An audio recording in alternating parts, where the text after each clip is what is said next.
ঢাকার পূর্বাঞ্চলে প্লট দুর্নীতির 2 মামলায় ব্রিটিশ এমপি টিউলিপ সিদ্দিককে 4 বছরের কারাদণ্ড দেওয়া হয়েছে। শেখ রেহানার অন্য 2 সন্তান ববি ও আজমিনাকে 7 বছর কারাদণ্ড দেন ঢাকার 4 নম্বর বিশেষ জজ আদালত। এছাড়া আলাদা মামলায় শেখ হাসিনার 10 বছরের সাজা দেওয়া হয়েছে। তাই সবসময় জীবাণু থেকে 10 গুণ বেশি সুরক্ষিত থাকতে ডেটল হ্যান্ড ওয়াশ।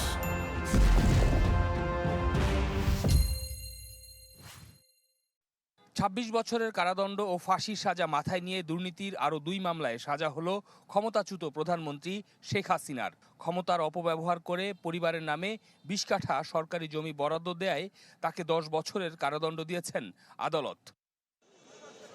সোমবার রায় ঘোষণা করেন ঢাকার বিশেষ জজ আদালত 4-এর বিচারক রবিউল আলম। দুদকের করা অভিযোগ প্রমাণিত হয়েছে উল্লেখ করে বিচারক জানান, পূর্বাচল নতুন শহরে শেখ রেহানার মেয়ে আজমিনা সিদ্দিক ও ছেলে রেজওয়ান মুজিব সিদ্দিকের নামে 20 কাঠা জমি বরাদ্দের আদেশ দেন শেখ হাসিনা।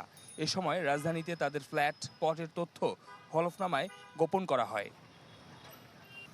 অভিযোগ প্রমাণিত হওয়ায় আজমিনা সিদ্দিক ও রেদওয়ান মুজিব সিদ্দিককে 7 বছর করে কারাদণ্ড ও 1 লাখ টাকা করে অর্থদণ্ড দেন আদালত। শেখ হাসিনা সহ 5 বছরের সশ্রম কারাদণ্ড, প্রত্যেককে 5 বছরের সশ্রম কারাদণ্ড, 1 লক্ষ টাকা জরিমানা, অনাদায় 6 মাসের কারাদণ্ড। এবং অন্য মামলা যেটায় প্রধান আসামি রাদওয়ান মুজিব সিদ্দিক ছিলেন, সেই মামলার রাদওয়ান মুজিব সিদ্দিককে 7 বছরের সশ্রম কারাদণ্ড, 1 লক্ষ টাকা জরিমানা, অনাদায় 6 মাসের কারাদণ্ড। আদালতে একজনের জবানবন্দিতে বেরিয়ে আসে শেখ হাসিনার একান্ত সচিব মোহাম্মদ সালাউদ্দিনকে ভাই বোনের নামে জমি বরাদ্দের জন্য চাপ দেন British MP tulip Siddique.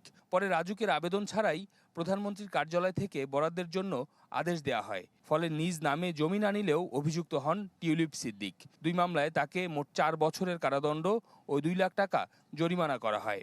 Tulip সিদ্দিককে 2 বছরের সশ্রম কারাদণ্ড, 1 লক্ষ টাকা জরিমানা এবং 6 মাসের অনাদায় 6 মাসের কারাদণ্ড। এছাড়া মামলার পলাতক বাকি আসামিদের 5 বছর করে কারাদণ্ড দেন আদালত। তবে আত্মসমর্পণ করায় রাজুক কর্মকর্তা খুরশিদ আলমকে 2 বছরের সাজা দেওয়া হয়েছে। একই অভিযোগে অন্য 4 মামলায়ও বিভিন্ন মেয়াদে সাজার রায় দেওয়া হয়েছে শেখ হাসিনা সহ তার পরিবারের সদস্যদের বিরুদ্ধে। শফিকুল ইসলাম সবুজ, চ্যানেল 24, ঢাকা।